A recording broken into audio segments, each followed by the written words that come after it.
जी friends, दो सवाल बड़े इम्पोर्टेंट आए थे मेरे पास कमेंट बॉक्स पे। तो आज की वीडियो में उसी को डिस्कस करते हैं। सवाल ये थे कि पहला ये कि जो हम रेफरेंस स्टैंडर्ड यूज़ करते हैं उनमें एक्सपायरी डेट क्यों नहीं होती। बड़ा इम्पोर्टेंट सवाल है, इसको डिस्कस करेंगे। इसको मैं आपको कंसेप्ट समझाता हूँ कि होता क्या है इसके पीछे।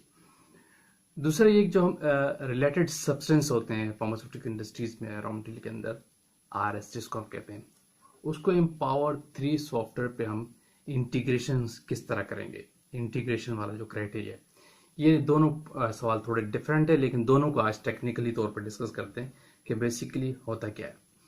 तो बात ये है कि उनके ऊपर एक्सपायरी डेट या उनकी एक्सपायरी डेट जो यूएसपी फार्माकोपिया है वो क्यों नहीं कहता, क्यों नहीं देता। और जहाँ तक ये रेफरेंस स्टैंडर्ड के एक्सपायरी की बात है, इस सेंस पे मैंने काफ़ी उनकी साइट्स देखी। यूनाइटेड स्टेट फार्माकोपिया जो रेफरेंस स्टैंडर्ड की साइट है, उनका जो ऑनलाइन स्टोर है जहाँ पे उनकी डेली अपडेट्स आती हैं regarding primary standard, USP standards जो होते हैं।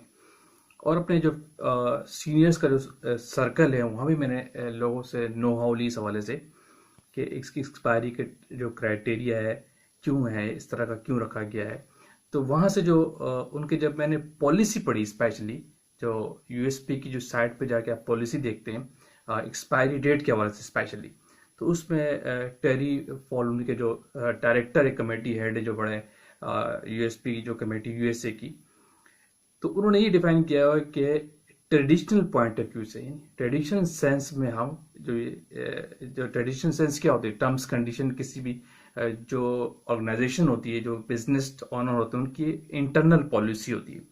वो इस चीज़ के बाउंड नहीं होते कि उसको शो करे या नहीं, उनका इंटरनल मामला होता है, वो उसको लेके चलते हैं, उसके तहत अपने बिजनेस को रन करते, अपनी ट्रेडिंग कर रहे होते हैं। तो उसके तहत उन्होंने यही कहा है कि हमारा ट्रेडिशनल इशेंस की बेस पे हम एक्सपायरी डेट नहीं देते, यही वजह है। तो ये क्यों नहीं देते ये नहीं बताया, लेकिन इस हवाले से उन्होंने ये टर्मिनोलॉजी डाली हुई है यूज़र के ऊपर।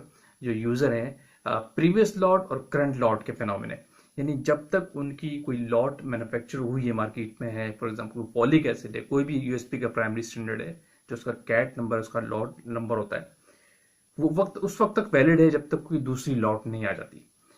जो करंट लॉट यूज हो रही है वो वैलिड है उस वक्त तक जब कोई दूसरी लॉट नहीं आती। जब दूसरी लॉट आ जाएगी, जो करंट लॉट है, उसको प्रीवियस लॉट की टर्म्स कहना शुरू हो जाते हैं और करंट लॉट लॉन्च कर देते हैं अपने ऑनलाइन स्टोर पे। तो वहां से जो यूजर उसको अपडेट रहना पड़ता है। यही वजह समटाइम्स 3 महीने में कोई लॉट आ जाती है, साल में 2 लॉट्स आ जाती है। कोई फॉलिक एसिड ऐसा, कोई ऐसे प्राइमरी स्टैंडर्ड्स होते हैं जिसकी एक्सपायरी सिर्फ 6 महीने होती है, यानी 6 मंथ बाद या 3 मंथ बाद कोई नई लॉट आ जाती है। जैसे पेडिसोन टैबलेट्स होती हैं, उनकी यूएसपी स्टैंडर्ड होते हैं। तो रीज़न ये है कि उन्होंने एक ट्रेडिशनल पॉइंट ऑफ व्यू से अपना इंटरनल रखा है। मे बी अब ये हाइपोथेसिस है, कॉन्सिक्वेंसेस आप सोच सकते हैं कि हो सकता है वो मैन्युफैक्चर या सिंथेसाइज इस लिहाज से करते हो जब तक कि उनकी जो पहली लॉट है वो एंड नहीं हो जाती, डिप्लेटेड उसका नहीं हो जाता, उसकी डिप्लेटेड नहीं होती, वो खत्म नहीं हो जाती, वो दूसरी लॉट लॉन्च नहीं करते, उसकी एक्सपायरी नहीं देते। ऐसा नहीं करते, हो सकता है उसका उनका बिजनेस पॉलिसी हो कि हम एक लॉट बना रहे हैं, क्योंकि बहुत कॉस्टली चीज़ है ना एक लॉट। उसका हो सकता, और दूसरा ये कि मे भी है तो बहुत स्टेबल चीज़, डेफिनेटली प्राइमरी स्टैंडर्ड्स हैं, इनकी इनकी स्टेबिलिटी बहुत ज़्यादा है। तो यही वजह है कि वो कहते होंगे कि हम ये बनाएं और मार्केट इतनी किस लिहाज से हो और हमारी चीज़ लॉस ना हो। तो उनका क्राइटेरिया यही है, जितना कुछ मैन्युफैक्चर करते होंगे जब तक वो खत्म नहीं हो जाता, एंड नहीं हो जाता, डिप्लेटेड नहीं होता, उस वक्त तक वो उसको वैलिड रखते हैं, उसको एक्सपायर नहीं करते।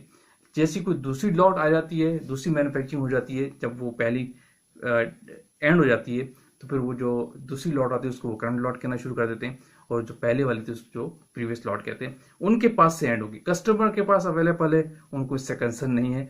कस्टमर पे कर चुका होता है, वो उसको आप ऑब्सलीट करेगा, चाहे उनके पास 2 स्टैंडर्ड पड़े, 4 पड़े, मार्केट पे कितने पड़े, उनको इनसे कंसर्न नहीं है।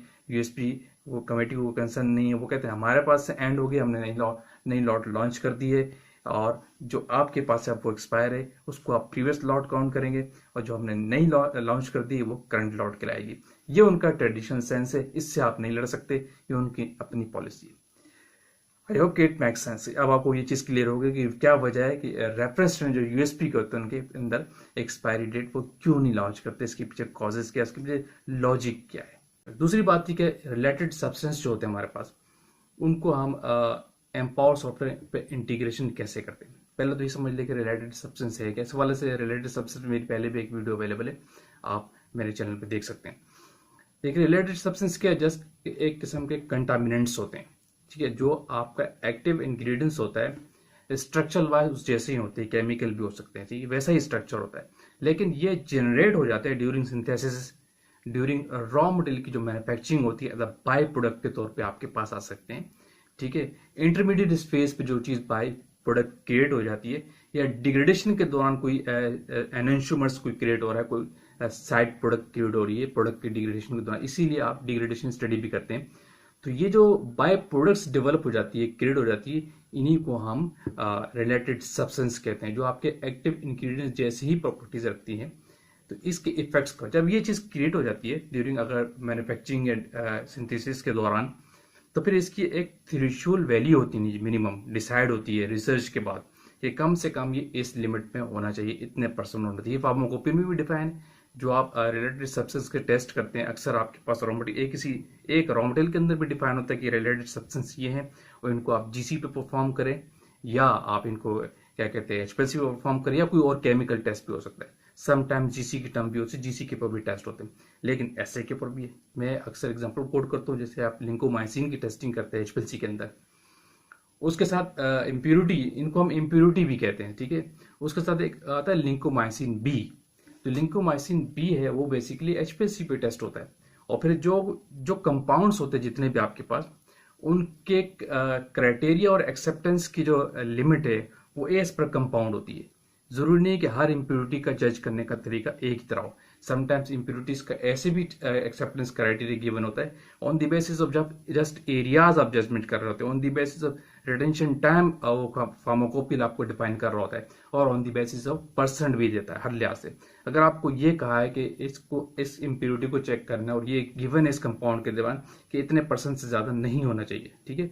टेस्ट एक्सेप्टेंस क्राइटेरिया का हर कंपाउंड का डिफरेंट हो सकता है। मैं बार बार ये कह रहा हूँ कि हो सकता है कैलकुलेशन की बेस पे हो सकता है on the basis of retention time हो सकता है ये कहा गया हो कि इस पीक का रिस्पॉन्स, इस पीक से रिस्पॉन्स इतना ज्यादा नहीं होना चाहिए, तो उस बेस पे भी आप उसको एक्सेप्ट करते हैं, ठीक है।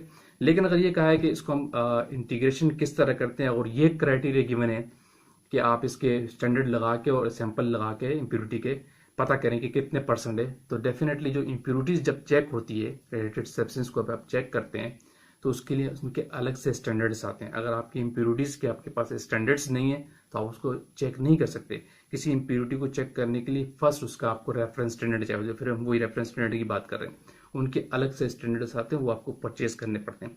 अगर कोई इम्प्यूरिटी आपके रॉ मटेरियल में है, उसको आप चेक करना चाहते हैं, टेस्ट करना चाहते हैं, और वो एचपीएलसी पे है, और अगर उसका स्टैंडर्ड भी आपके पास है, तो फिर डेफिनेटली आप उसी तरीके से आपका मेथड भी डिफाइन होगा, आप स्टैंडर्ड लगाएंगे, सैंपल लगाएंगे, फिर उसकी कैलकुलेशन करेंगे। और रही बात इंटीग्रेशन की, तो उसी क्राइटेरिया पे इंटीग्रेशन करते हैं जैसे आप प्रोटीन के कंपाउंड इंटीग्रेशन करते हैं, जिसको जो मैंने एक वीडियो में इंटीग्रेशन का एक मेथड आपको दिया था। कोई डिफरेंट मेथड नहीं होगा इस इम्प्योरिटीज के इंटीग्रेशन करने का। क्लियर, आपने डेफिनेटली इम्प्योरिटी का भी नाम देना होगा, कोई कौन सी इम्प्योरिटी जो डेफिनेटली उसके साथ जो सैंपल आप जज लगा रहे हो उसका भी नाम देंगे। तो वही इंटीग्रेशन का पैरामीटर सारा यूज करेंगे, जिस तरह नेमिंग देके उसका एरिया लेंगे, उसकी आरएसडी निकालेंगे, उसका नेमिंग देके उसकी आरएसडी निकालेंगे। अगर on the basis of areas calculation है, तो कोई डिफरेंट वे नहीं होगा इंटीग्रेशन का। जो आप रूटीन इंटीग्रेशन करते हैं उसी क्राइटेरिया पे, उसी तरीके से हम पावर सॉफ्टवेयर 3 के अंदर किसी इंप्यूरिटी का अगर टेस्ट उसी पैटर्न पे दिया हुआ है, तो आप उसी तरीके से इसको इंटीग्रेशन करेंगे, कोई डिफरेंट चीज नहीं होगी, उसी मेथड के तहत आप सारे काम करेंगे।